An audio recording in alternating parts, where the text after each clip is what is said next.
India, जहां भारतीय संस्कृति दुनिया की सबसे प्राचीन समृद्ध संस्कृतियों में से एक है। लेकिन क्यों? अगर कोई टेक्नोलॉजी की बात करता है तो हमारे सामने सबसे पहले जापान, चाइना और अमेरिका जैसे देशों के नाम सबसे टॉप लिस्ट में आते हैं। तो फिर भारत टेक्नोलॉजी के मामले में इतना पीछे क्यों है?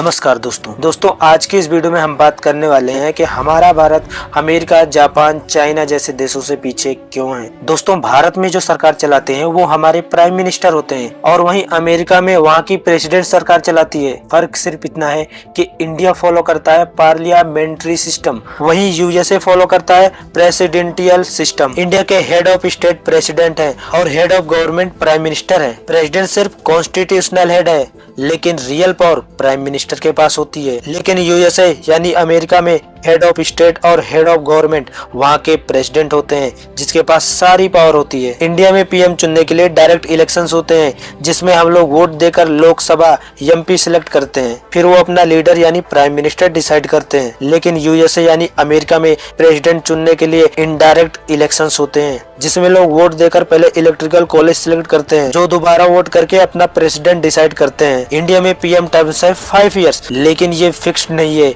क्योंकि अगर उससे पहले पीएम लोकसभा में मेजोरिटी मेंबर्स का सपोर्ट खो दे तो सरकार गिर जाती है। लेकिन वहीं यूएसए में प्रेसिडेंट का फिक्स्ड टर्म्स है 4 इयर्स, वो पार्लियामेंट के सपोर्ट पे डिपेंड ही नहीं है। लेकिन फिर भी भारत के युवाओं में जो टैलेंट है वो दुनिया के किसी भी देश के युवाओं के पास नहीं होगा। भारत में विज्ञान का विकास न होने का एक प्रमुख कारण ब्रेन ड्रेन है। बचपन से लेकर कॉलेज तक लोग भारत में पढ़ाई करते हैं, लेकिन इसके बाद जो हाई स्टडीज के लिए अफोर्ड कर सकते हैं वो पढ़ाई करने के लिए विदेशों में जाते हैं। विदेश जाने के बाद जब युवाओं से पूछा गया कितने लोग भारत वापस जाना चाहते हैं, तो उनमें से 75% युवाओं ने हाँ में जवाब दिया। लेकिन आंकड़े ये बताते हैं कि 5% युवा ही भारत वापस आ पाते हैं। दरअसल दोस्तों, बात यह है कि भारत में सच्चे टैलेंट को इग्नोर किया जाता है। यहाँ क्षमता और हुनर पर नहीं, बल्कि जाति और पैसे के बल पर लोग आगे बढ़ते हैं। भारत में अगर कोई युवा नया आविष्कार करने के बारे में सोचे या बात करे तो उसके आविष्कार को नाकाम और बेकार करार दिया जाता है। वहीं विदेशों में प्रतिभाशाली युवाओं को काफी अच्छे पैकेज कंपनी देती है, उनके छोटे छोटे आविष्कारों की भी कद्र की जाती है।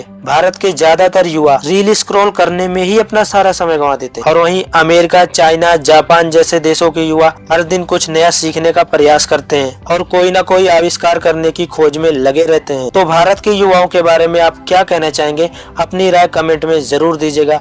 Thanks for watching video. Bye.